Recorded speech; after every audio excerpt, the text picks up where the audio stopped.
দেশের বিভিন্ন স্থানে সভা সমাবেশ ও মানববন্ধন সহ নানা ঘটনার আরো খবর জানাচ্ছেন আব্দুল হামিদ। কিশোরগঞ্জের ভৈরব উপজেলাকে ঢাকা বিভাগের অন্তর্ভুক্ত করে ৬৫তম জেলা করার দাবিতে ট্রেন আটকে বিক্ষোভ করেছে স্থানীয়রা।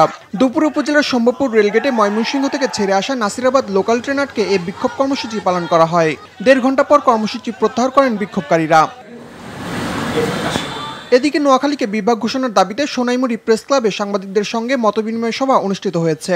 এ সময় নোয়াখালী বিভাগ আন্দোলনের সমন্বয়ক জহিরুল ইসলাম সহ সোনাইমুড়ি প্রেস ক্লাবের সভাপতি ও সাধারণ সম্পাদক বক্তব্য রাখেন।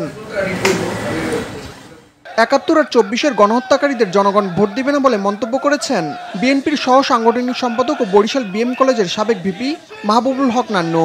সকালে ঝালকাঠির নলছিটিতে তারেক রহমানের রাষ্ট্রকাঠামো মেরামতের ৩১ দফার লিফলেট বিতরণ শেষে এক সমাবেশে মন্তব্য করেন তিনি। ঢাকার শিল্পাঞ্চল আশুলিয়ার ভাদাইল এলাকায় অভিযান চালিয়ে বিপুল পরিমাণ দেশীয় অস্ত্রসহ ৫ সন্ত্রাসীকে গ্রেপ্তার করেছে জামগড়া সেনা ক্যাম্পের সদস্যরা।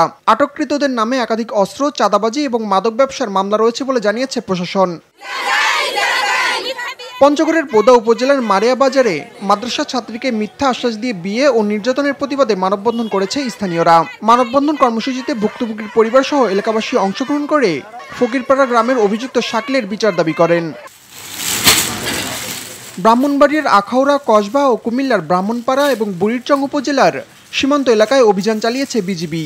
এ সময় ১.৫ কোটি টাকা মূল্যের ভারতীয় শাড়ি ও ১ কোটি টাকা মূল্যের চোরাই কসমেটিক্স ও খাদ্য সামগ্রী জব্দ করেছে সুলতানপুর ব্যাটালিয়ন ৬০ বিজিবির সদস্যরা।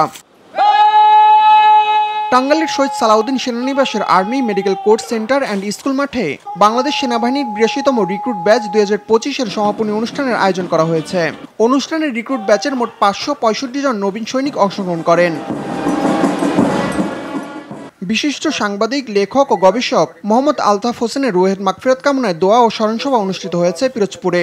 জাতীয় সাংবাদিক সংস্থা পিরোজপুর জেলা শাখার আয়োজনে শহরের সিআইপাড়া সড়কের অস্থায়ী কার্যালয়ে এ আয়োজন করা হয়। পটুয়াখালী জেলা পরিষদের উদ্যোগে এসএসসি ও এইচএসসি পরীক্ষায় মেধাবী শিক্ষার্থীদের শিক্ষাবৃত্তি প্রদান করা হয়েছে। দুপুরে জেলা প্রশাসকের সম্মেলন কক্ষে মোট ১১৩ জন শিক্ষার্থীর হাতে শিক্ষাবৃত্তি তুলে দেন জেলা প্রশাসক ডক্টর মোহাম্মদ শহীদ হোসেন চৌধুরী। আব্দুল হামিদ, RTV।